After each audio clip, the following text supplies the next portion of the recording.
Birthday होता ना सक्षमचा, तेव्हा दिलं होतं फुल.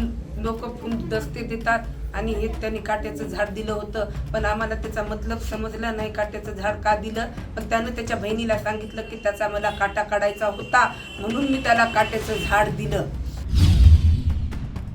संबंधिताचं येणं माझ्या घरी दारी होतं सर. त्यांनी असं दाखवलं की आम्ही दोघं जण खूप जिगरी मैत्र आहोत आणि त्यांनी बड्डेला आणि असे भेटायला आले तर लोक गुलदस्ते देतात, पण त्यांनी माझ्या मुलाला काट्याचं झाड दिलं. फुलासोबत आहे म्हणून त्याला काटा काढायचा होता, म्हणून काट्याचं झाड दिलं आणि माझ्या मुलाचा कोणतं काट्याचं झाड आहे? हे गुलाबाचं फुलाचं झाड आहे काट्याचं.